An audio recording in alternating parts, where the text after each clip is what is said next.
दर्शन करने के लिए जा रहे थे।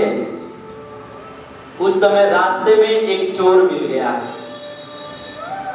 और चोर को लगा कि बहुत बड़ा सेठ है, इसे तो लूटना चाहिए। एक और हल्ला कर रहा है गली में।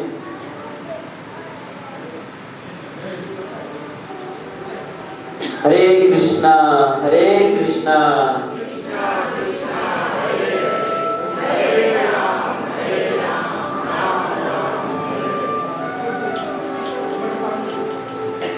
तो एक बार एक काशी के बहुत बड़े सेठ, सब लोग ध्यान से सुनिएगा। एक बार एक काशी के बहुत बड़े सेठ हरिद्वार में भगवान का दर्शन करने के लिए जा रहे थे। उस समय रास्ते में एक चोर मिल गया और जैसे ही उस चोर ने सेठ को देखा तो उसको लगा कि ये सेठ बहुत माल वाला आदमी है, इसे तो लूटना चाहिए। इस योजना से वह चोर सेठ के पास गया और उसने ढोंग बनाते हुए सेठ जी से कहा कि सेठ जी, मैं बहुत गरीब हूं, लेकिन मैं हरिद्वार जाना चाहता हूं, लेकिन मेरे पास पैसे नहीं हैं, वहां पे रहने का कोई ठिकाना नहीं है। सेठ जी ने कहा कि मैं भी हरिद्वार चल रहा हूं, तो मेरे साथ में चलो, मेरे कमरे में रुक जाना। अब चोर जो है सेठ जी के साथ में चल पड़ा। अब जो है सेठ जी उस चोर को अपने साथ में हरिद्वार में लेकर गए, अपने कमरे में रखा।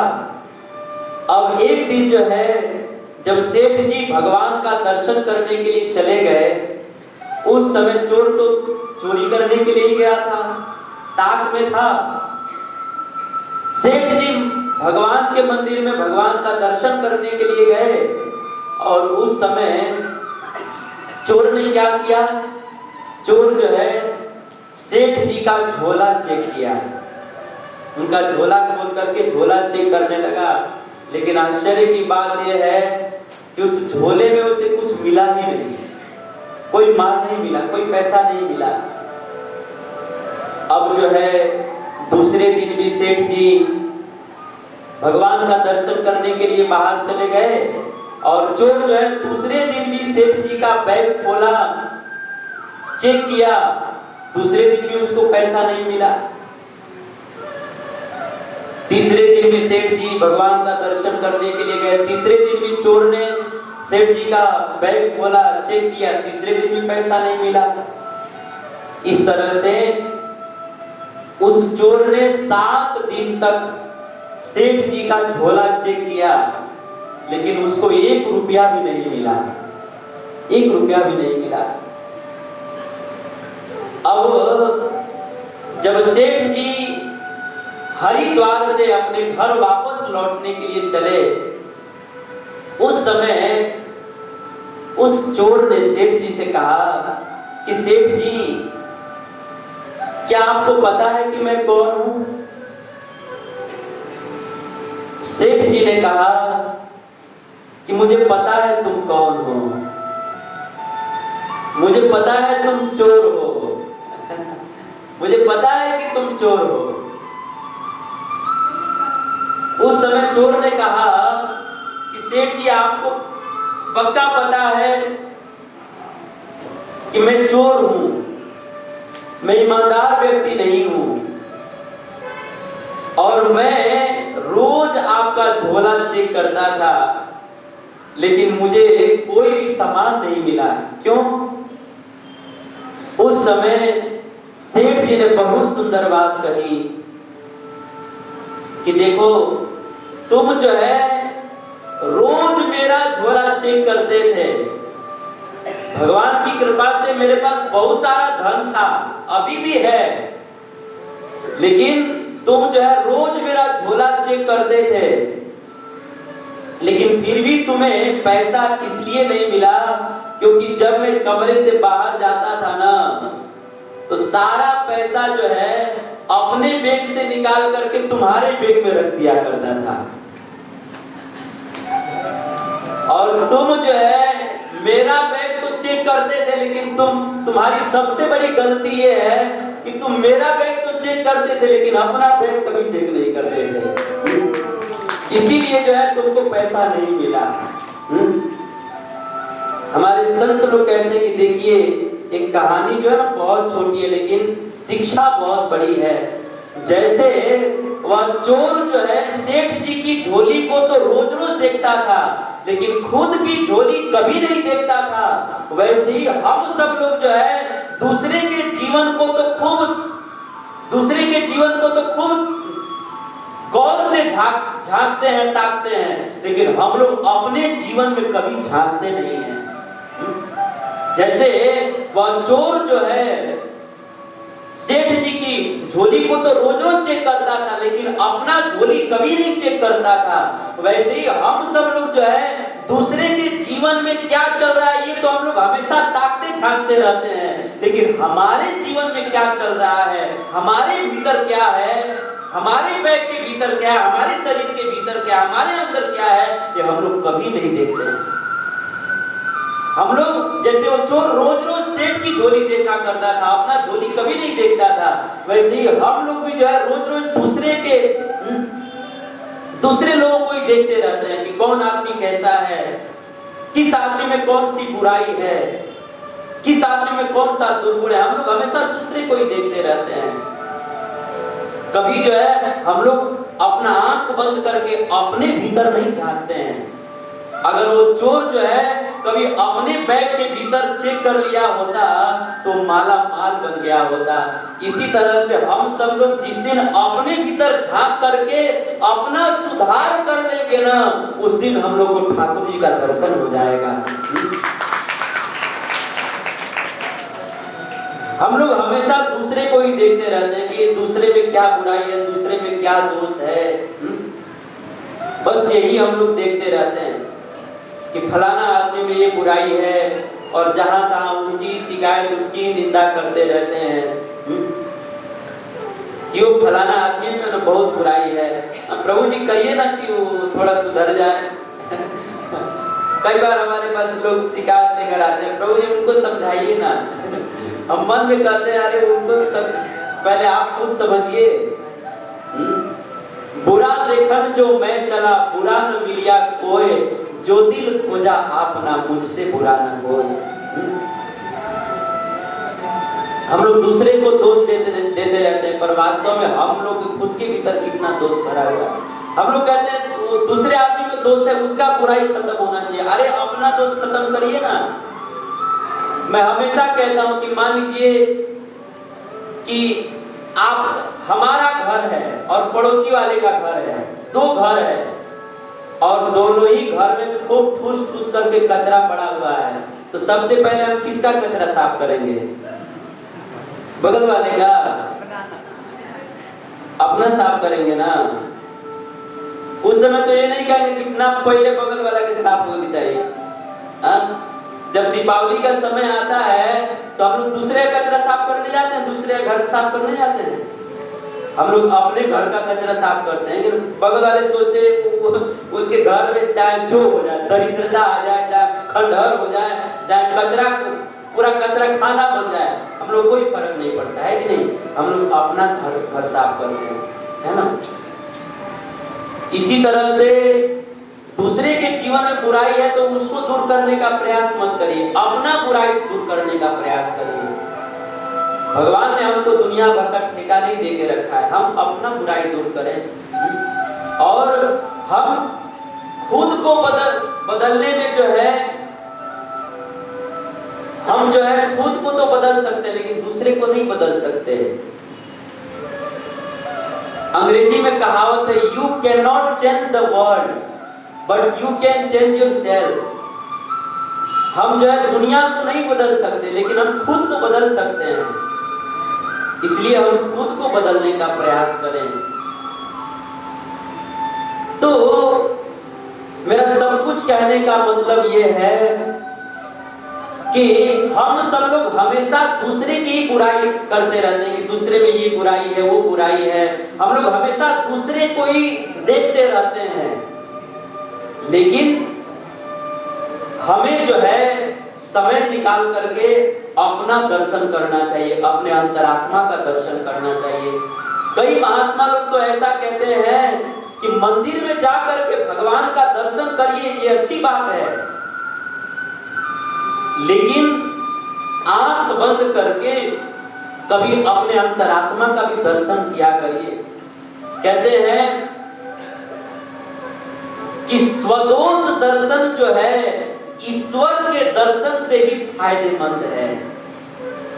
ईश्वर के दर्शन से जितना फायदा मिलेगा ना, उससे भी ज्यादा फायदा तब होगा जब हम अपना आंख बंद करके अपने दोष का दर्शन करेंगे। स्वदोष दर्शन ईश्वर के दर्शन से भी फायदेमंद है। इसलिए हम लोग दूसरे को न देकर के खुद को देखें,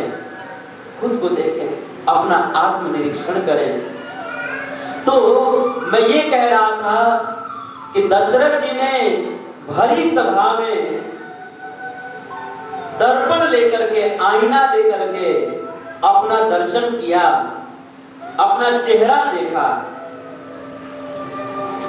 और जब दशरथ जी ने भरी सभा में आईना लेकर के अपना चेहरा देखा, अपना मुखड़ा देखा, तो क्या देखा कि दशरथ जी का मुकुट जो है वो थोड़ा टेढ़ा हो गया था। दशरथ जी ने तुरंत अपने मुकुट को सीधा किया, और जब दशरथ जी अपने मुकुट को सीधा कर रहे थे, उस समय दशरथ जी को अपने ही कान के नीचे एक सफेद बाल दिखाई दिया। कान के नीचे जो है, यहाँ कान के पास में एक सफेद बाल दिखाई दिया। देखिए, बात आई तो मैं बता दूं कि समय आने पर जो है ना, हम सबके भी सिर में सफेद बाल दिखाई देते हैं। समय आने पर हम सबके भी कान के पास जो है सफेद बाल दिखते हैं। और ये सफेद बाल जो है ना, हम सबको एक संदेश देते हैं। क्या? कि हे मानवों, देखो, हम और तुम दोनों एक ही साथ जन्म लिए। जब आदमी जन्म लेता है ना, तो उसी समय उसके सिर पर बाल भी जन्म लेता है। बाल उस समय छोटा छोटा रहता है, बहुत छोटा छोटा रहता है। तो सफेद बाल जो है हम मानवों को संदेश देता है, हम मनुष्यों को एक संदेश देता है। क्या? कि हे मानव, देखो, हमारा और तुम्हारा दोनों का जन्म एक ही साथ हुआ, हम दोनों एक ही साथ जन्म लिए, लेकिन अब जो है हमने अपना रंग बदल लिया। अब तुम भी अपना रंग बदलो। हम जब जन्म लिए थे तो काले थे, लेकिन अब जो है हमने अपना रंग बदल लिया, हम अब सफेद हो गए। अब तुम भी अपना रंग बदलो, अर्थात अब तुम भी जो है अपने मन को उज्जवल बनाओ, अपने जीवन को पवित्र बनाओ। ये संदेश देने के लिए हमारे बाल जो है सफेद हो जाते हैं। अतः जब हमारे बाल सफेद हो जाए तो भगवान का भजन करके अपने आचरण को पवित्र बनाने का प्रयास करना चाहिए। अपने आचरण को पवित्र बनाने का प्रयास करना चाहिए। क्यों? क्योंकि हमारे आचार्य लोग बहुत सुंदर बात कहते हैं कि देखिए, चरण जो है ना, चरण हमको, हमारा चरण जो है हमको मंदिर तक पहुंचाता है। हमारा चरण हमको मंदिर तक पहुंचाता है, लेकिन हमारा अच्छा आचरण जो है हमको भगवान तक पहुंचा देता है। तो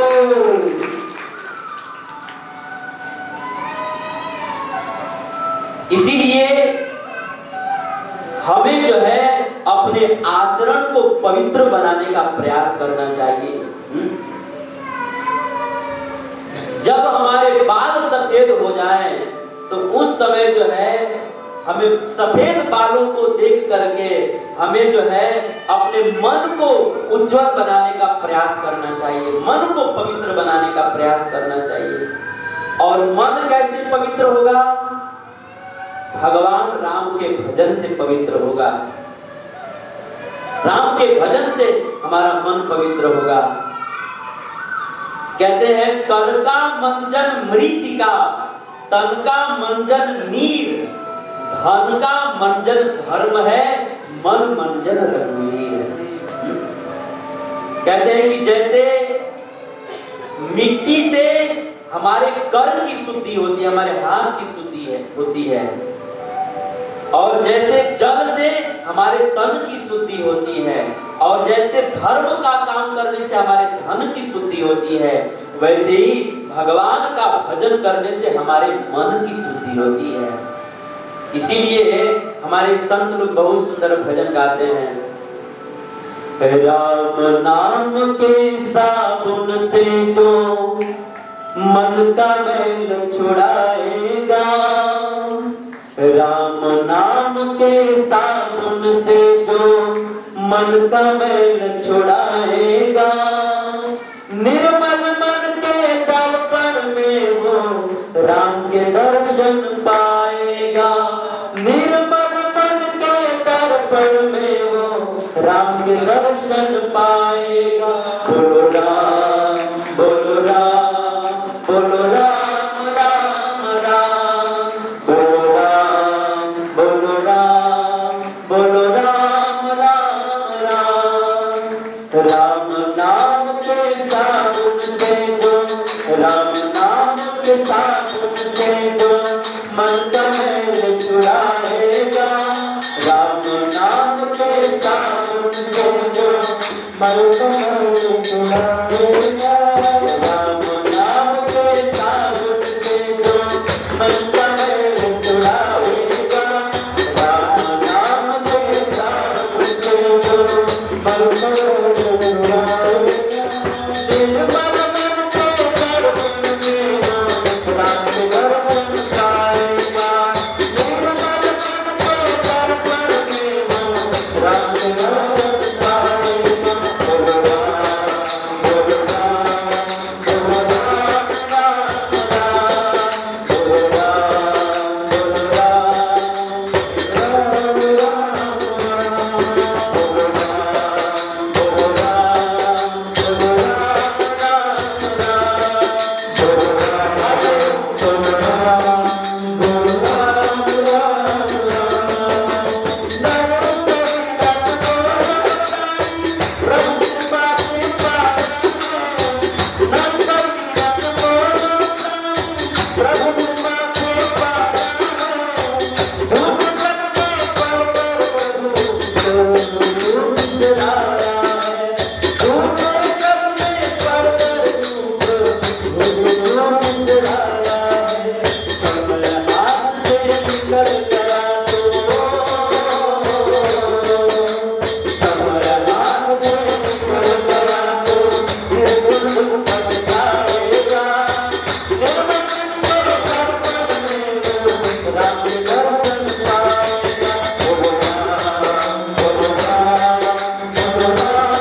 बोलिए भक्तवत्सल भगवान की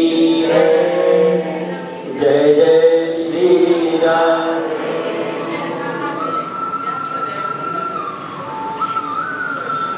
तो मैं ये कह रहा था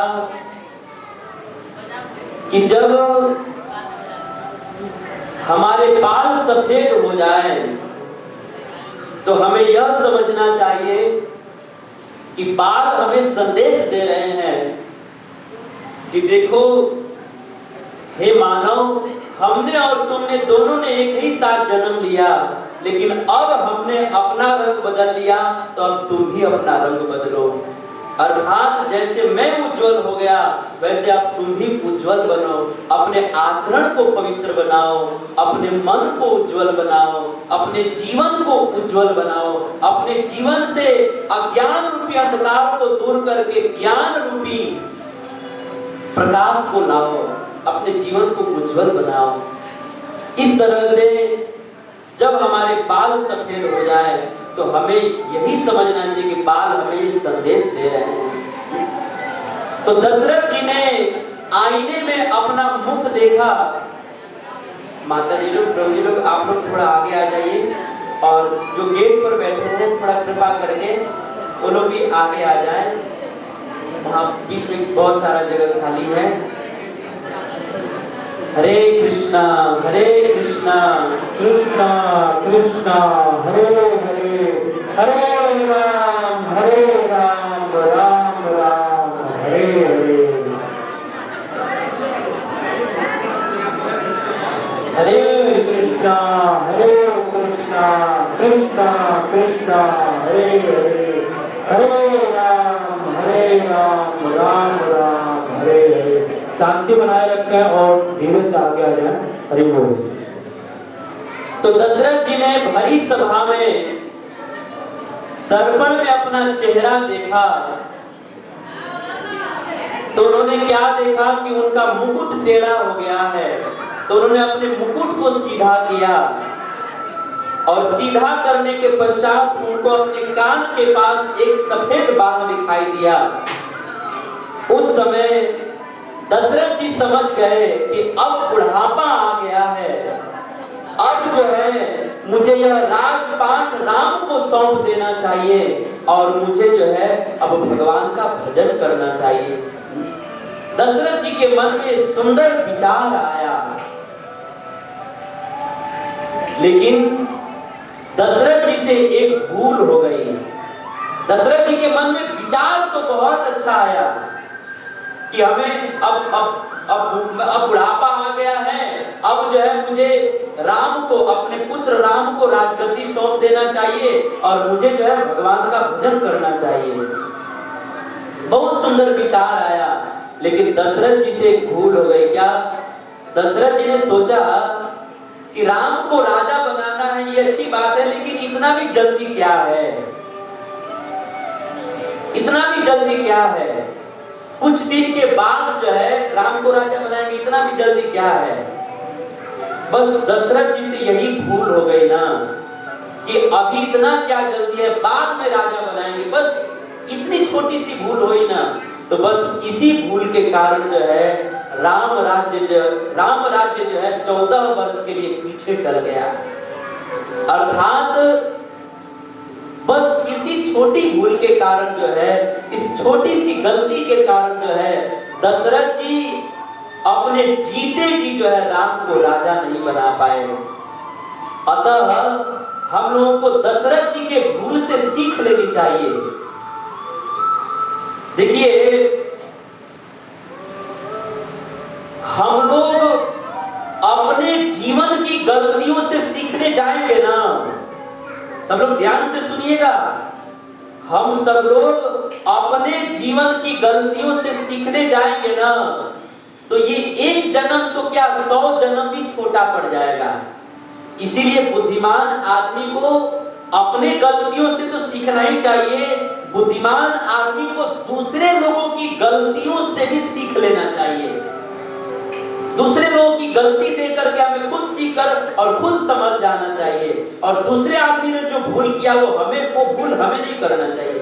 अर्थात बुद्धिमान आदमी आदमी को अपने गलती से तो सीखना ही चाहिए, बुद्धिमान आदमी को दूसरे के भी गलती से सीख करके और संभल जाना चाहिए।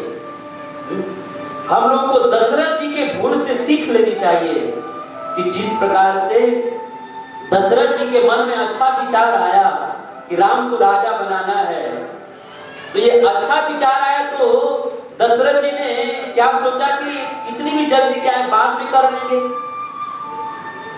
बस ये भूल कर दिए तो जीते जी जो है राम को राजा नहीं बना पाए।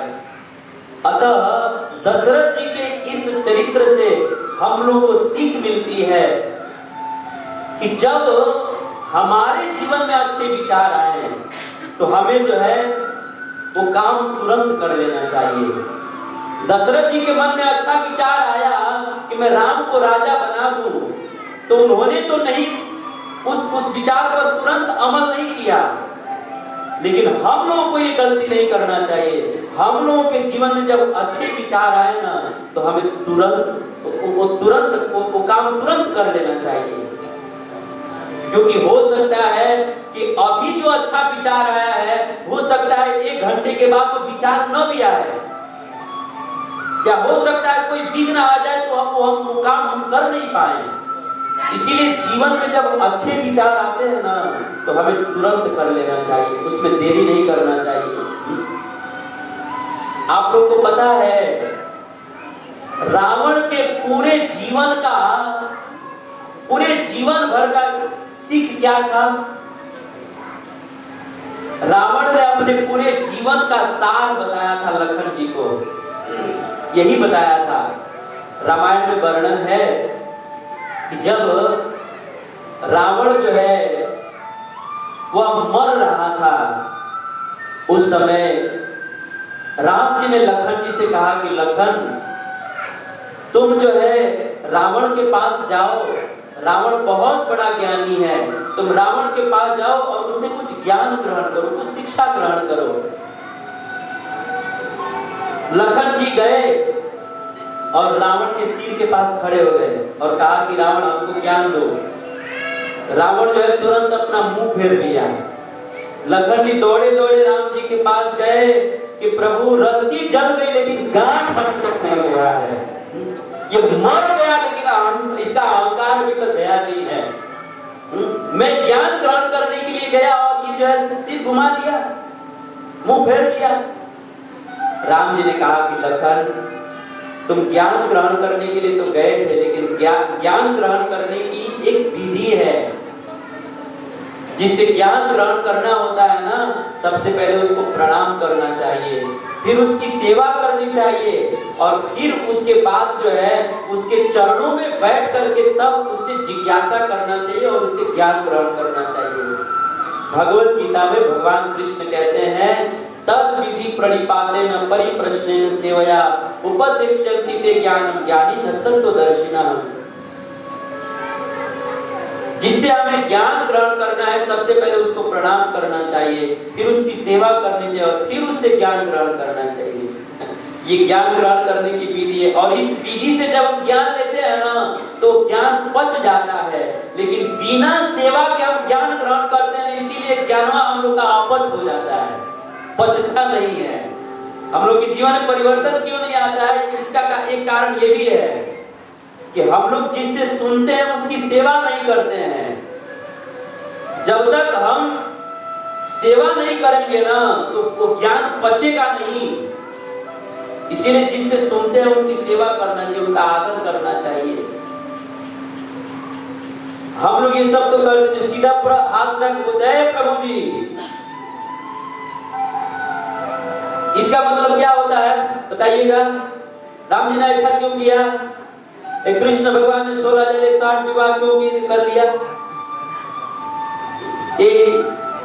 इनको आप इनकी आप लोग पूजा करते हो। एक नंबर के लंपट स्त्री लंपट आदमी है। दुनिया के आदमी जो है एक विवाह करता है, 2 विवाह करता है, 16,108 विवाह किए हैं और आप इनकी पूजा करते हो। एक नंबर का स्त्री लंपट आदमी है।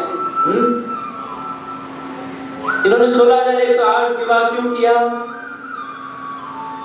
एक बार हमारे गुरु महाराज जी अमेरिका में कथा कह रहे थे तो अमेरिका में पंजाबी लोग बहुत हैं तो एक पंजाबी आदमी खड़ा होकर के एक प्रश्न पूछा महाराज जी से, और प्रश्न भी प्रश्न की तरफ पूछा जाए तो अच्छा लगता है।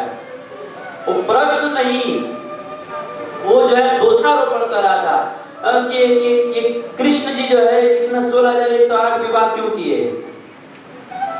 तो हमारे गुरु महाराज जी ने थोड़ा विनोद में कह दिया कि आप ये बताइए कि भगवान कृष्ण 16,108 विवाह किए तो उसमें आपको कोई माता बहन थी क्या? उसमें कोई आपकी माँ बहन थी क्या उसमें? तो बोला कि नहीं। महाराज ने कहा तब आपको दिक्कत क्या है उसमें? और आप ये बताइए कि भगवान कृष्ण 16,108 विवाह किए तो उसमें से 1-2 पत्नी का खर्चा भगवान आपसे मांगते थे क्या? हाँ? बोला नहीं। तो महाराज ने कहा कि तब आपको क्या दिक्कत है, कहाँ इतना परेशान है, शांत रहिए। तो खैर वो बड़ा प्रसंग है, लेकिन कहने का मतलब ये है कि लोग प्रश्न भी करते हैं तो उदंडता पूर्वक प्रश्न करते हैं। कुछ जानना भी होता है तो जिज्ञासा नहीं करते हैं। लोग हमारी बुद्धि की परीक्षा लेने के लिए पूछते हैं। कुछ लोग जो है प्रश्न इसलिए नहीं पूछते हैं कि उनको पता नहीं होता है। कुछ लोग जो है वो अपनी जानकारी के लिए प्रश्न नहीं पूछते हैं, वक्ता के बुद्धि की परीक्षा लेने के लिए पूछते हैं कि इनके पास कितना बुद्धि है, इसके लिए पूछते हैं लोग। तो खैर मैं ये कह रहा था कि हम किसी से भी ज्ञान ग्रहण करते हैं तो ज्ञान ग्रहण करने की विधि है कि जिससे ज्ञान ग्रहण करना है उसको पहले प्रणाम करना चाहिए, फिर उसकी सेवा करना चाहिए, और फिर तब जो है हमें उससे जिज्ञासा करना चाहिए, उससे नम्रता पूर्वक निवेदन करना चाहिए कि हमें ज्ञान दीजिए। तो राम जी ने लखन जी से कहा कि लखन, ज्ञान जो है मस्तक के पास खड़ा होकर नहीं दिया जाता है, चरणों के पास खड़ा होकर दिया जाता है। चरणों के पास जाओ। लखन जी रावण के चरण के पास गए और कहा हमें ज्ञान प्रदान करिए। उस समय रावण ने, देखिए सब लोग ध्यान से सुनिएगा, रावण के पूरे जीवन का सार है। रावण ने लखन जी से कहा कि लखन, मेरे पूरे जीवन का सार ये है कि लखन, जब तुम्हारे जीवन में बुरे विचार आए ना तो उसको तुम कल पर टाल देना। जब बुरे विचार आए तो तुम ऐसा कहना कि मैं कल करूंगा, और जब कल आए तो कहना कि कल करूंगा। इस तरह से जब तुम्हारे जीवन में बुरे विचार आए तो उसको कल पर टालते जाना। लेकिन लखन, जब तुम्हारे जीवन में अच्छे विचार आए ना तो उसको कल पर मत टालना, जब अच्छे विचार आए तो उसको तुरंत कर लेना, तुरंत कर लेना। लखन, मैं अपने जीवन का अनुभव बता रहा हूं कि एक बार मेरे जीवन में बहुत अच्छा विचार आया था। क्या? कि मैं समुद्र के पूरे पानी को मीठा बना दूं। मेरे मन में विचार आया था, लेकिन मैं जो है सोचा कि अभी इतना जल्दी भी क्या है, इतना जल्दी क्या है, बाद में कर लेंगे। और फिर एक बार और अच्छा विचार आया कि मैं स्वर्ग में जाने के लिए सीढ़ी बना दूं। लेकिन फिर मैं सोचा कि अरे इतना भी जल्दी क्या पड़ा है, बाद में बना लेंगे, अभी तो सारी उम्र पड़ी है। 4 दिन की चांदनी फिर अंधेरी रात है, अभी तो जीने के है 4 दिन, बाकी के बेकार दिन। अभी जो है, अभी इतना भी क्या जल्दी है, खाना पीना मौज करना है। तो लगन मेरे जीवन में अच्छे विचार आए थे कि मैं समुद्र के पानी को मीठा बना दूं, खारे पानी को मीठा बना दूं। और मैं चाहता तो बना सकता था, लेकिन मैं सोचा कि कल करूंगा।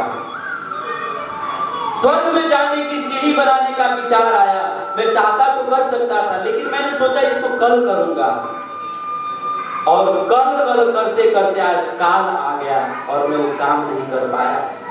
और लखन, मेरे जीवन में अच्छे विचार आए तो उसको तो मैंने कल पर टाल दिया, लेकिन मेरे जीवन में एक बार बुरा विचार आया। क्या?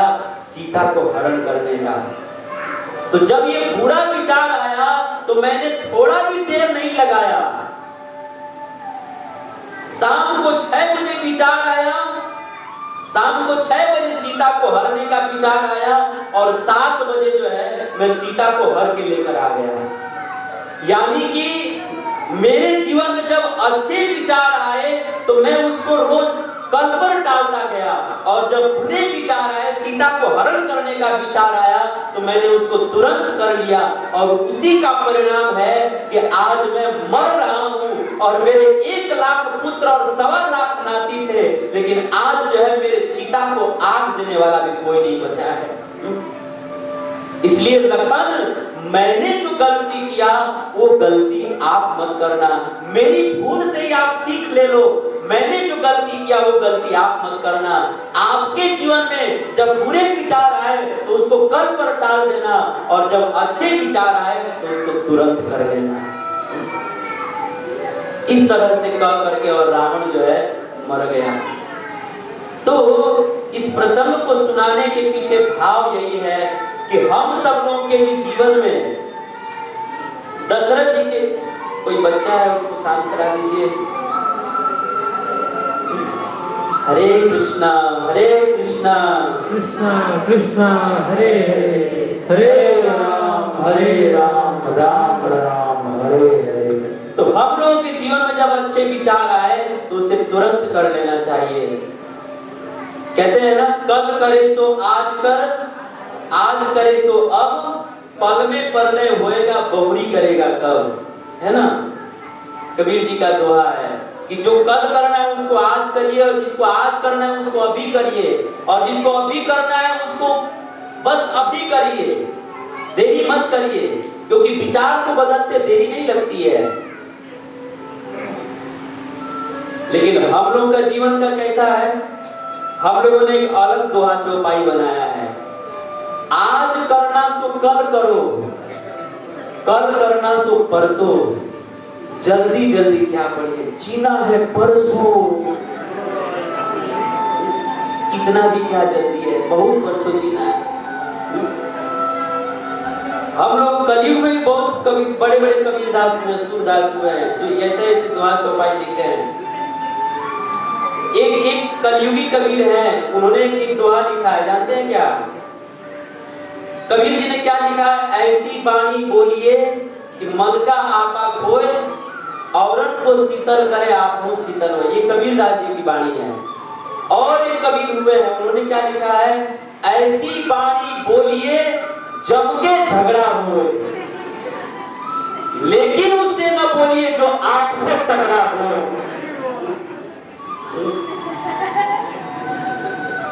ये ऐसे ऐसे कबीर लोग की रोज पूजा होनी चाहिए।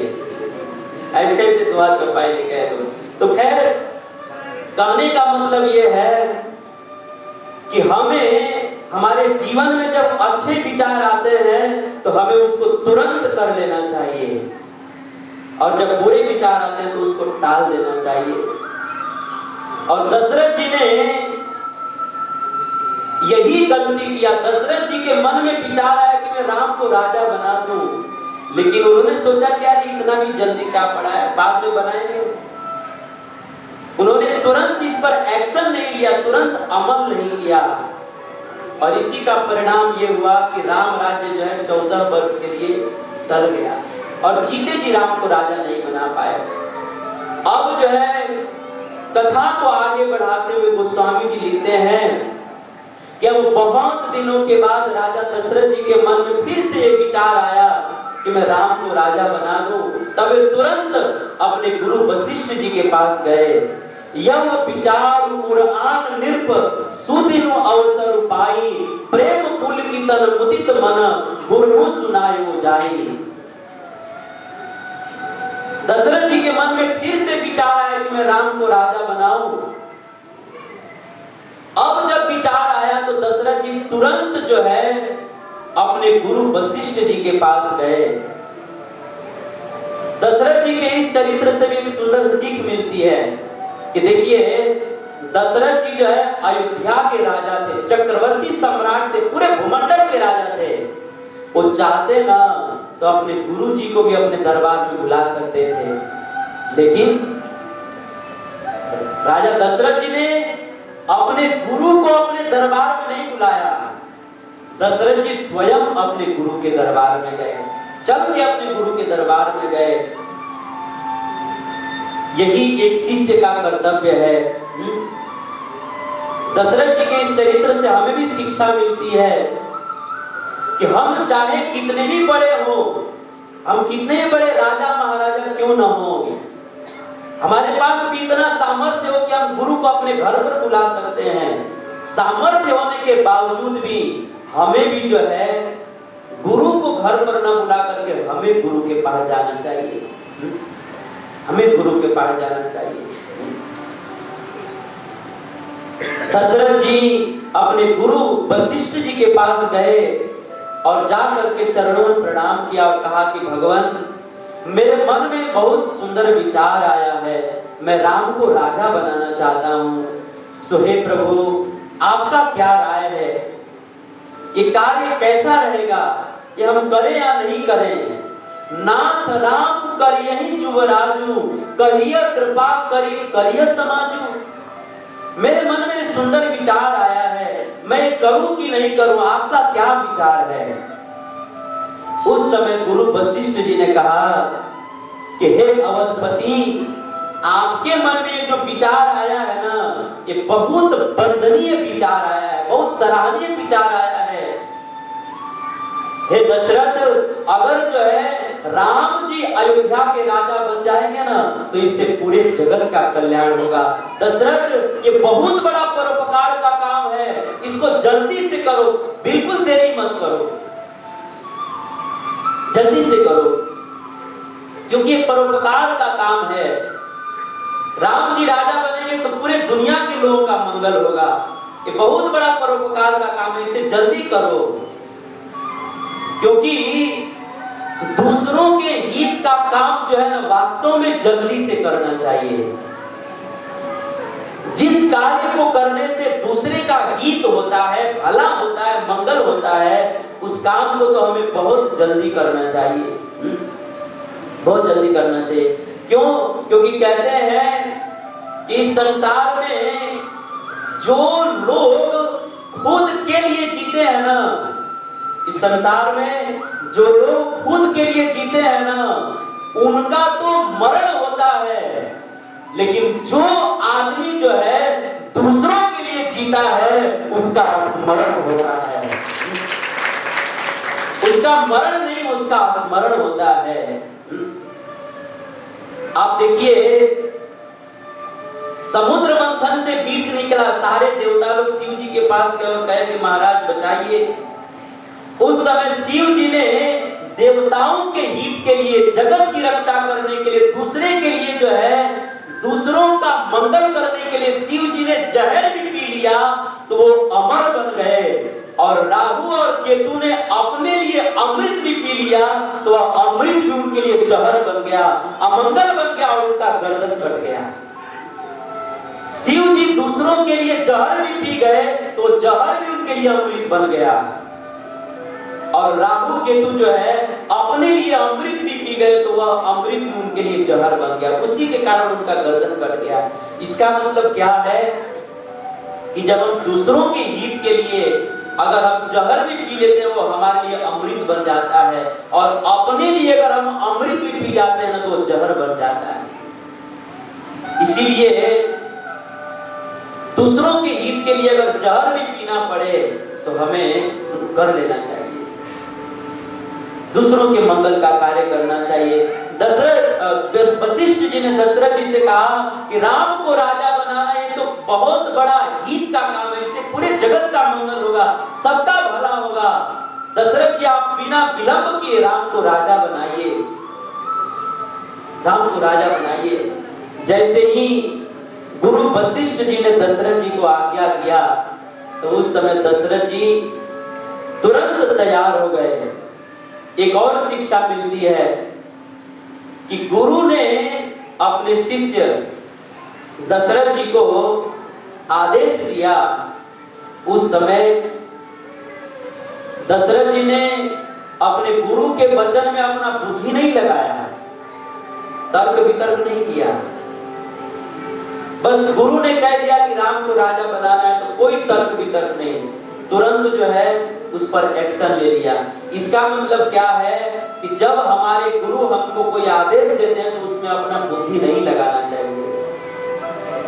अगर हम लोग अपना बुद्धि लगाते हैं, इसका मतलब यह है कि हम लोग अपने आप को गुरु से भी बुद्धिमान समझते हैं, इसीलिए हम लोग गुरु के बात में भी अपना बुद्धि लगाते हैं। मतलब हम लोग अपने आप को गुरु से भी बुद्धिमान समझते हैं। और ये बिल्कुल ठीक नहीं है। अगर हम किसी को गुरु मानते हैं तो जो आज्ञा दिया जाता है उसमें बुद्धि नहीं लगाना चाहिए, उसको तुरंत तत्काल उसका पालन करना चाहिए। रामायण में लिखा है कि 4 लोगों के बात पर कभी विचार नहीं करना चाहिए। कौन कौन? रामायण में लिखा है, मात पिता प्रभु गुरु के बानी, बिनहि विचार करिय भल जानी। माता पिता गुरु और भगवान, इन 4 लोगों के बात पर कभी विचार नहीं करना चाहिए। जो आज्ञा मिल जाए, जो आदेश मिल जाए, उसको बिना विचार किए, बिना बुद्धि लगाए उसका तुरंत पालन करना चाहिए। मैं इतने दिनों से, लगभग 15 साल से मैं जो है भक्ति मार्ग से जुड़ा हुआ हूँ, लेकिन ये गुण जो है ना आज तक हमको किसी में दिखाई नहीं दिया। सच दिल की बात बता रहे हैं, ये गुण जो है करोड़ों में किसी एक में होता है। हम लोग जो है माता पिता भगवान और गुरु के वचन में अपना बुद्धि लगाते ही हैं। हम लोग अपना बुद्धि लगाए बिना रहते ही नहीं है हम लोग। लेकिन जो आदमी माता पिता और भगवान और गुरु, इन 4 लोगों के बातों में अपना बुद्धि लगाता है, वास्तव में जो है वो कभी जीवन में सफल नहीं होता है। इसलिए माता पिता भगवान और गुरु जो आज्ञा दे दें उसे हमें आंख बंद करके कर लेना चाहिए। उसी में हमारी भलाई है। बिनहि विचार करिए भल जानी, उसी में हमारी भलाई है, उसी में भलाई है। गुरु वशिष्ठ जी ने अपने शिष्य दशरथ जी को आज्ञा दिया कि राम को राजा बनाइए, तो दशरथ जी ने तर्क वितर्क नहीं किया, अपना बुद्धि नहीं लगाया, बस गुरु ने कहा है तो बस तैयारी शुरू कर दिया। अब जो है दशरथ जी अपने गुरु के चरणों में प्रणाम करके अयोध्या आए और क्षमा कीजिए, उस समय दशरथ जी ने अपने गुरु वशिष्ठ जी से एक और प्रश्न पूछा कि गुरुदेव राम राजा बने, इसमें तो आपकी आज्ञा है, सहमति है। अब एक निवेदन ये भी है कि आप हमको ये बताइए कि राम को राजगद्दी सौंपना है तो आप कोई शुभ मुहूर्त बता दीजिए, कोई अच्छा मुहूर्त दे करके बताइए जिस मुहूर्त में राम को राजा बना दिया जाए।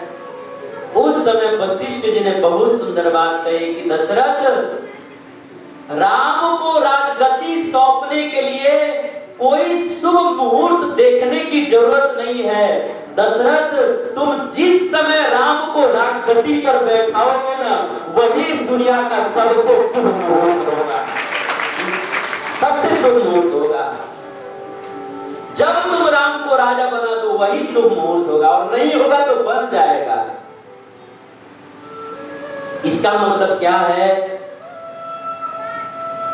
कि जब हमको हमारे मन में ये विचार आए कि हम भगवान का भजन करें कि नहीं, भगवान को अपना जीवन समर्पण करें कि नहीं, जब ये विचार आए तो हमें मुहूर्त का विचार नहीं करना चाहिए। जब भी भगवान का भजन करने का जब विचार आए ना, उसी समय शुरू कर देना चाहिए। कई बार हम कुछ लोग हमसे पूछते हैं कि प्रभु जी एकादशी व्रत इसी आने वाले एकादशी से एकादशी व्रत उठा लें कि कार्तिक से उठाएंगे? लगता है लोग पहाड़ उठाने की बात कर रहे हैं। प्रभु जी ये आज है ना, अतवार का दिन है, रविवार का दिन है, ये बढ़िया दिन नहीं है। अब सोमवार आएगा, बृहस्पति बार आएगा, उस दिन से महामंत्र का जप शुरू करेंगे, उस दिन से करें ना। लोग ऐसा ऐसा प्रश्न करते हैं, अरे भाई भगवान का भजन करने का जब भी विचार आए उसी समय शुरू कर दीजिए। जिस समय आप भगवान का भजन शुरू करेंगे, भक्ति शुरू करेंगे, वही समय जो है दुनिया का सबसे शुभ मुहूर्त होगा, वही सबसे अच्छा मुहूर्त होगा। अब आप बताइए कि कोई आदमी जो है वो समुद्र में डूब रहा है, एकदम तड़फड़ा रहा है, ऐसा लग रहा है कि बस अभी डूब जाएगा, डूब रहा है, उतरा रहा है, और उसी समय जो है हमारे मोदी जी हेलीकॉप्टर लेकर आए और रस्सी फेंके और कहे कि इसको पकड़ के निकल जाओ, तो वो डूबता हुआ आदमी कहे, मोदी जी आपको ये बताइए कि अभी मुहूर्त बढ़िया चल रहा है कि नहीं? अब बताइए उस आदमी को क्या कहा जाएगा? मोदी जी कहेंगे कि अरे पागल, तू समुद्र में डूब रहा है, मैं रस्सी फेंक रहा हूं, तू जल्दी से पकड़ और बाहर निकल, मुहूर्त मत देख, जल्दी से रस्सी पकड़ के बाहर निकल जा। इसी में बुद्धिमानी है। ठीक इसी तरह जो है ना, हम सब लोग भी जो है संसार सागर में डूब रहे हैं और भगवान ने इस संसार सागर से निकलने के लिए हमारे पीछे जो है हरिनाम रूपी रस्सी को लटका के रखा है, तो इसको पकड़ के निकल जाइए। शुभ मुहूर्त मत देखिए कि अरे शुभ मुहूर्त है कि नहीं, अरे संसार सागर में डूब रहे हैं, भगवान ने अपना नाम रूपी रस्सी संसार में फेंका है, तो बस पकड़ के निकल जाइए, मुहूर्त मत देखिए। अर्थात भगवान का भजन करने का विचार आए, जब विचार आए तब शुरू कर देना चाहिए। चैतन्य महाप्रभु जी कहते हैं, नियमितः स्मरणे न कालः, खाइते सुइते यथा तथा नाम लय, देश काल नियम नहीं सर्व सिद्धि है। भगवान का नाम कभी भी, कैसे भी, कहीं भी, कितना भी, कोई भी कर सकता है, कोई नियम नहीं है, कोई नियम नहीं है। जब अच्छे विचार आए एकदम शुरू हो जाना चाहिए। भगवान का भजन करने का जब विचार आए तुरंत शुरू हो जाना चाहिए। तो वशिष्ठ जी ने दशरथ जी को बताया कि राम को जिस समय राजा बनाएंगे, राजगद्दी सौंपेंगे, वही समय सबसे अच्छा होगा। अब जो है दशरथ जी गुरु वशिष्ठ जी के चरणों प्रणाम करके और अयोध्या में आए, और अयोध्या में आकर के एक बहुत बड़ी सभा लगाई और सभा लगा करके सबको सूचना दिया कि अब हम राम को राजा बनाने वाले हैं। ये सूचना सुनते ही सारे अवधवासी खुशी से नाचने लगे।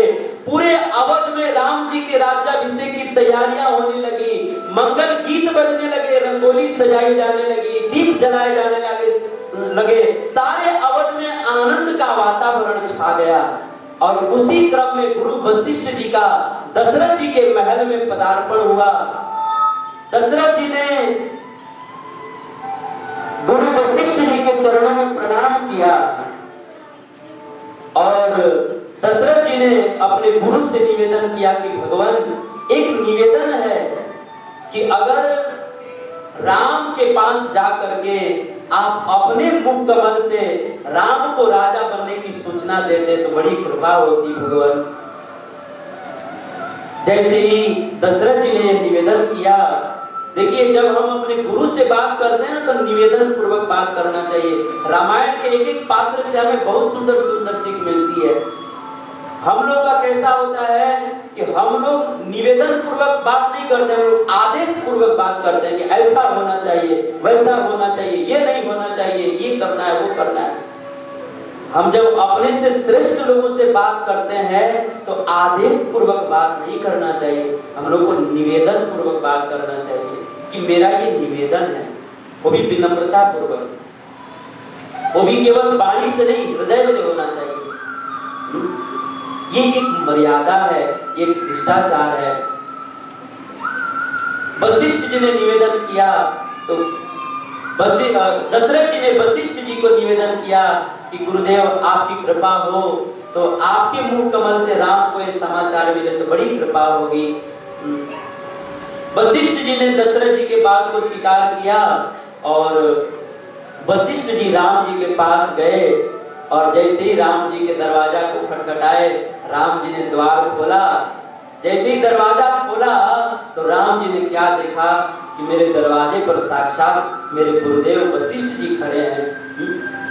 राम जी अपने गुरु के चरणों में गिर पड़े, उनका चरण पखारा, उनकी पूजा किया। क्यों?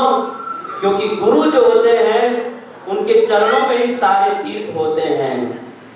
इसीलिए तो गाते हैं ना, सारे तीर्थ धाम आपके चरणों में, सारे तीर्थ धाम आपके चरणों में, हे गुरुदेव प्रणाम आपके चरणों में, सारे तीर्थ धाम आपके चरणों में, हे गुरुदेव प्रणाम आपके चरणों में।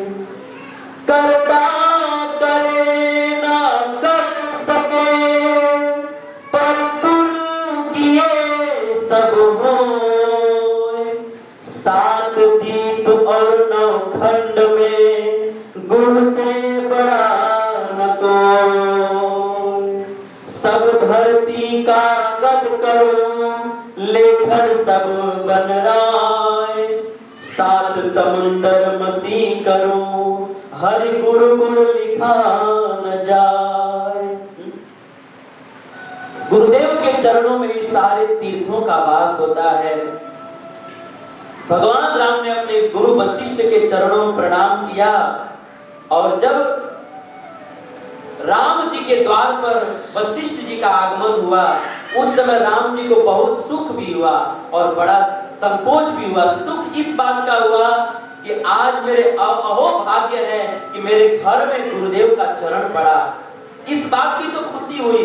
लेकिन इस बात का संकोच हुआ कि देखो तो मैं कितना पापी हूँ, कि मैं कितना लापरवाह हूँ कि मुझे जो है गुरु के पास चल करके जाना चाहिए, लेकिन मैं जो है गुरु के पास न जा, मैं गुरु के पास नहीं गया, आज गुरु को ही मेरे पास आना पड़ा। ये मेरी कितनी बड़ी लापरवाही है। राम जी को इस बात का बड़ा संकोच हुआ और उन्होंने अपने गुरु से कहा कि गुरुदेव आपकी आज्ञा हो गई होती तो मैं ही आपके दरबार में आ गया होता, आपको आने के लिए कष्ट झेलना पड़ा, आपको आने का कष्ट करना पड़ा, इसके लिए मैं क्षमा प्रार्थी हूँ।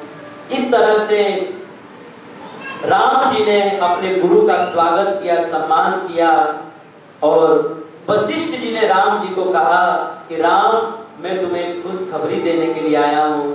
राम कल जो है तुम राजा बनने वाले हो, अतः आज से ही तुम संयम और नियम का पालन शुरू कर दो।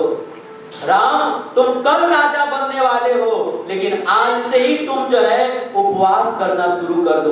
आज से ही तुम भोजन करना बंद कर दो, आज भोजन नहीं करना है और आज जो है तुम्हें मखमल के बिस्तर पर नहीं, आज जो है तुमको धरती पर सोना है। राम तुम जो है अयोध्या के राजा बनने वाले हो, इतने सारे प्रजाओं का जिम्मेदारी तुम्हारे ऊपर आने वाली है, इसीलिए तुम जो है अब अपने जीवन में संयम और तपस्या को लाओ। आज से ही तुम संयम नियम को पालन करो, क्योंकि एक राजा के सिर पर सारी प्रजा की जिम्मेदारी रहती है और जब राजा जो है वो स्वयं ही संयमी होता है, संयम नियम का पालन करता है, तो ही जो है उस राजा के भीतर प्रभाव आता है, प्रतिभा आती है और तो ही जो है वो अपने प्रजा के ऊपर शासन कर पाता है। इसलिए राम तुम कल राजा बनने वाले हो तो आज से ही तुम संयम और नियम का पालन शुरू कर दो। और उसी दिन से राम जी जो है संयम और नियम का पालन करने लगे। हमारे आचार्य लोग कहते हैं कि देखिए,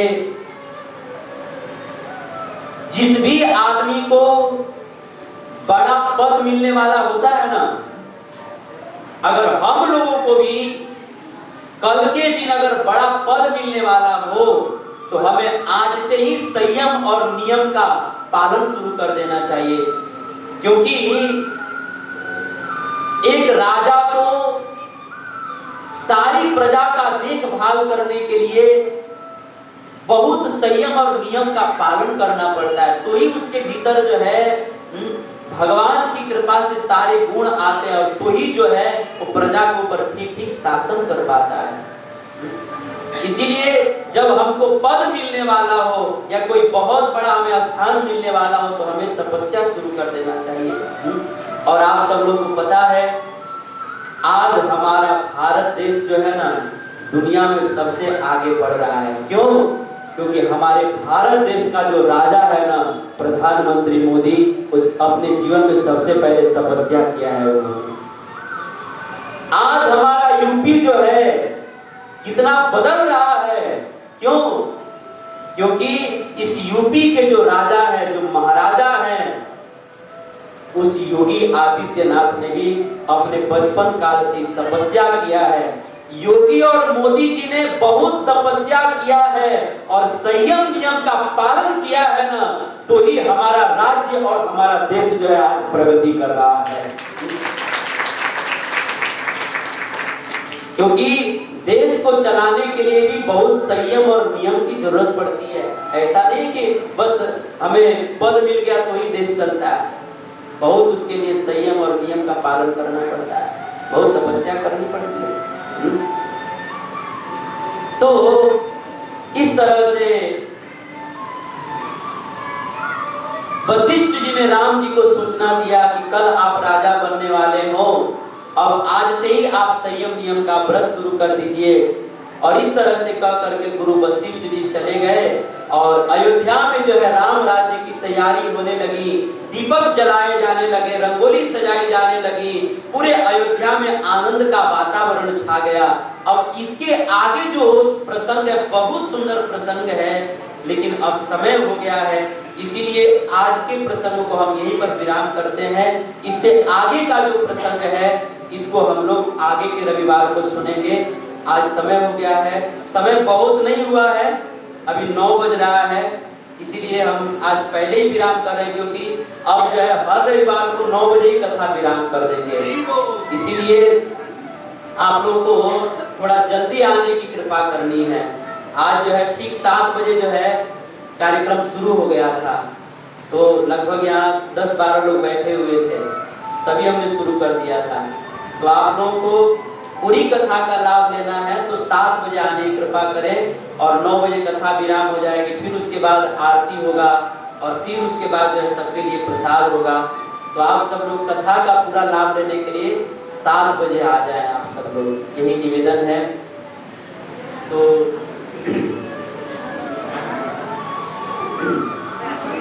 हरे कृष्णा हरे कृष्णा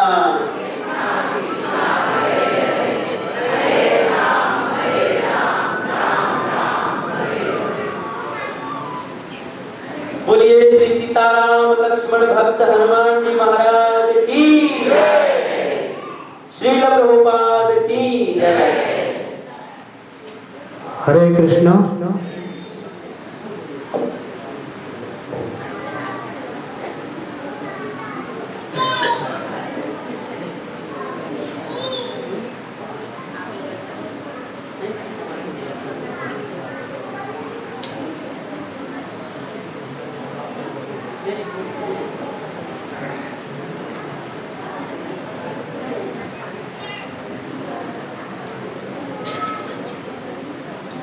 हरे कृष्णा। आप लोग ने प्रभु जी के मुखार बिंदु से इतना सुंदर कथा सुना, तो आइए हम सब लोग प्रभु जी का आभार प्रकट करेंगे महामंत्र से सबसे पहले, उसके बाद कुछ कहा जाएगा। तो दोनों हाथ उठा करके सब लोग हमारे साथ बोलेंगे, हरे कृष्णा कृष्णा कृष्णा कृष्णा हरे हरे, हरे राम राम राम हरे हरे। शिव प्रभु जी आप आए।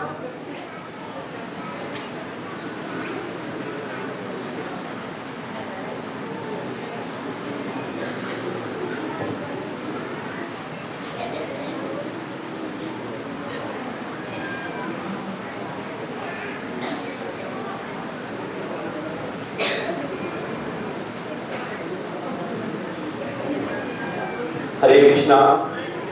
सभी भक्तों का बहुत बहुत अभिनंदन है। आज के जो है कथा में आप लोग शामिल हुए और हम लोग के मनोबल को बढ़ाए हैं। और जो है प्रभु जी का तो आभार हम लोग कभी व्यक्त कर ही नहीं पाएंगे अपने शब्दों से। एक महामंत्र से हम लोग प्रयास करेंगे, प्रभु जी का अभिवादन करेंगे। हरे कृष्णा कृष्णा कृष्णा हरे हरे, हरे राम राम राम हरे हरे। आज जो है प्रभु जी बोले हैं कि 9 बजे तक कथा विराम हो जाएगी, तो बड़ा अच्छा लगा है कि जो है सब लोग 9 बजे कथा को ध्यान में रखने की समाप्त हो जाएगी और लड़का समय से आदमी पहुँच भी जाएगा, तो समय से आने की कृपा करें। और जो है प्रतिदिन अपने जो सेंटर पुराना सेंटर है वहाँ नित्य जो है सुबह और शाम को आरती और शाम को अपना गीता क्लास होता है, तो सब लोग वहाँ आवे और इस तरह जो है भारी संख्या में आवे और हम लोग के मनोबल को बढ़ावे और जो अपने जीवन को कृतार्थ करें। और जो है अगली एकादशी संडे को है, मतलब अगले रविवार को अगली एकादशी पड़ रही है और वह अपने सत्संग हाल में ही होगी कीर्तन और कथा। और उसके बाद जो है आज का प्रसाद हमारे जो है प्रिय मित्र की दीदी और हमारी भी दीदी जो है नत्तीपुर के पास बरौली गांव है, वहाँ से जो है 2 भक्त जो है अपना आशीर्वाद स्वरूप प्रसाद आज का और कुछ मंदिर में सेवा भी जो है दिए हैं लोग। एक बार उनके लिए महामंत्र बोलकर हम लोग उनका अभिवादन करेंगे। हरे कृष्णा कृष्णा कृष्णा हरे हरे, हरे राम राम हरे हरे। और सबसे बड़ी बात यह है कि आज की कथा हम लोग जो सुनते हैं संडे टू संडे, इसको प्रतिदिन हम लोग प्रभु जी के जो है अपने ऑनलाइन कार्यक्रम जो भी होते रहते हैं उसको भी सुने। और आज की भी कथा ऑनलाइन चल रही है और ये रिकॉर्ड भी होती है, तो जो लोग वंचित रह जाते हैं वो लोग रिकॉर्डिंग को भी अपने मोबाइल पर सुन सकते हैं। इसके लिए प्रभु जी के नंबर पे जो है जुड़ जाएं और उस कथा को सुनते रहें और अपने जीवन में उतारें और उसके बाद अपने आप में खुद ही बदलाव देखेंगे कि हम लोग का जीवन कैसा था और किस तरह जा रहा है। बस प्रयास एक अपने तरफ से हो और हम लोगों ने प्रयास किया और आप लोगों के आशीर्वाद से प्रयास में सफल हो पा रहे हैं, तो प्रभु जी की बहुत बहुत कृपा है। और एक बार सभी अपने इस प्रिय भक्तों के लिए एक बार महामंत्र हो जाए। हरे कृष्णा कृष्णा कृष्णा हरे हरे, हरे राम राम हरे हरे। और माता जी लोग या प्रभु लोग जो लोग जो है प्रसाद बनाने में सहायता करते हैं उनकी भी बड़ी जो है कृपा है हम लोगों पे। इस समय से अपना आए और जो है सेवा देते हैं लोग और आते हैं लोग, तो बाकी लोगों से भी यही निवेदन है कि सब लोग संडे के जो है प्रसाद के कार्यक्रम में समय जिनके पास हो वो आके सहभागिता अपना दें और लाभान्वित करें। आज की आरती के लिए हम निवेदन करेंगे कि